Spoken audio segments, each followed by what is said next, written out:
Hi guys, welcome back. So England 24, Ireland 12, no bonus points for either. The saying goes in sport, they're a game of two halves, but this was a game of one half where England completely dominated that first half, took the game away from Ireland, and Ireland actually won the second half, but it was just too late. It was all deflated in the second half, the atmosphere was poor, it was all about the first half. And in the first 10 minutes, England set out their tactical game plan. Loads of territory, huge line speed and pressure, and a varied kicking game. And it worked. It just worked, absolutely. Their fast start, which they can do, happened. Powerful lines, Tuolangi and Laws, particularly. England are a team, a backline certainly transformed with a fit Tuolangi, and he looked good, so that's great news. And they just pinned Ireland back, and then when they got possession, they put in a couple of really tricky kicks.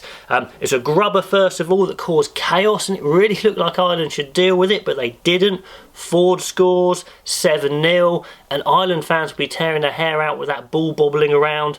Sure, the ball can bounce in strange ways, but for both tries, it did look like Ireland should cover them. Anyway, all the line-outs are going to Laws. He's dominating, he's doing great. Now, I don't think Laws should be playing six. I think he can do that sort of stuff from second row, but he was very good. You know, Itoje and Laws, probably the two best second rows. But anyway, Itoje can give away some poor penalties, which he did in the first half, but his nuisance factor is huge, and he really did disrupt. Ireland actually got a goal kick quite early on, and straight away, Sexton just absolutely skewed it to the left. Awful kicks, which he repeated throughout the game. He had a stinker, to be honest. He can do this with his kicking when he's not quite right. He really scuffs those kicks, hooks them well wide. We've seen this before, so I don't know if anything was wrong physically with him, but some shocking kicking. England are trying to get some layers in attack, and they're putting good ball carriers through, but throughout the whole game they never really clicked in phase play, even though there was some powerful stuff. Anyway, 23 minutes, I've just made a note that Murray and Sexton are both having a bit of a stinker, to be honest. You know, essentially from the English pressure, but still you'd expect them to do better, and they're just stuck in their own third. This was the story of the half, really. I think they got out of their half a couple of times, but they couldn't make it come to anything because of the English defence. Then we got the other try. History just repeated itself. Chip into the dead ball zone, bouncing around. Daly gets the touchdown. Stockdale wrong-footed by the bounce, but again, it looked like they should deal with it. 0-14, so 14-0 even. England absolutely running away with this.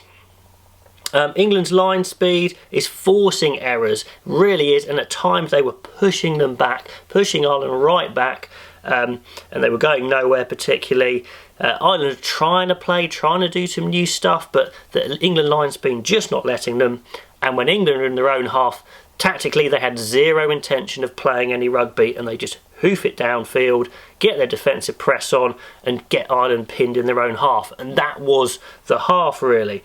You know, at times England's line speed were pushing Ireland back 20-30 metres, turnovers. They got a penalty off just one of these types of phases. 17-0, and at half-time, beyond two converted tries ahead, it is huge. The game, it could have gone much better for England. The defence, the hits were big, the kicking was spot on, and Ireland were making some poor mistakes as well. You know, they're going to be crestfallen. You know, they said in the game, in the commentary, that Ireland had never come back from this sort of deficit, and even though they tried, they couldn't do it. Now, the second half goes a fair bit better for Ireland. First 8-10 minutes of the half, they've got loads of pressure, get a penalty, they go for a scrum, not points, big moment, and they get the try. Massive moment, Henshaw crosses over, easy conversion for Sexton, another stinker of a kick. What was happening to Sexton? I just don't know. England sticking to their kicking game, pinning Ireland back. It is working, and what it's doing is it's just stopping Ireland breaking out quickly, stopping a quick flow of points. They're well up on the scoreboard, they don't need to chase the game. And England are camped. They have a 10-minute period where they are camped in Ireland's half. With and without the ball, it doesn't really matter. Then they make some changes, which they tend to do, you know, did pretty well. Cowan Dickey did well, but Yules comes into the back row. And Yules is a solid, good player, but crikey, what a slap in the face to Don Branson-Simmons to say a second row is better than you guys. Just bizarre. He did fine, and they won, so you can't complain too much, but there is a better team there for England to select. I am certain of it. Anyway, comment what you think about Yules going into the second row. Whatever. Anyway, then there was a big moment. England crushed the Irish scrum. It was actually pretty even in the scrum contest, but Ireland, on their own 5 metre, they turn it over. England get some pressure, repeated line-outs, get the big maul try, chuck a load of players in the maul, get the try, Cowan-Dickey, and that's the game for sure to bed. 24-5, 20 minutes to go. It's just not going to happen. May turns the ball over and gets a big body check by Henshaw, well off the ball, which was a clear penalty, maybe even yellow. Wasn't even checked, but I mean, it's irrelevant for the result of the game, but that was strange why they didn't check that one, but whatever, it didn't affect the game.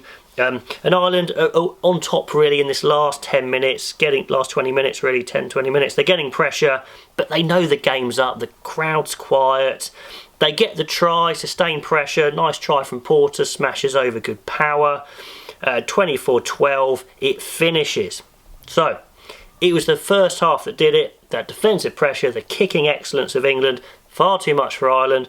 Ireland just did not get going, and that's what's so deflating for Ireland. They'll feel like they never got into the game. They never gave themselves a chance to win, even though they won the second half.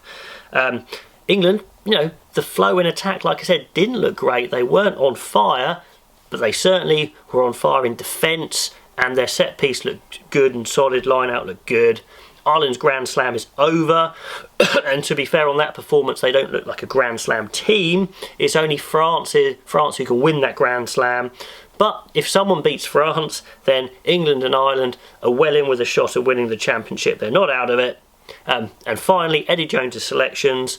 Well, Lawes played great, but I still don't think he should play back row. Back row. Jonathan Joseph was fine, but I still think Thorley would have been better. Manu Tuilagi, big plus, played really well, really helped England go forward. And Yules in the back rows, just bizarre. Solid, but someone else would have done better. I'm absolutely certain of it. Anyway, let me know what you think.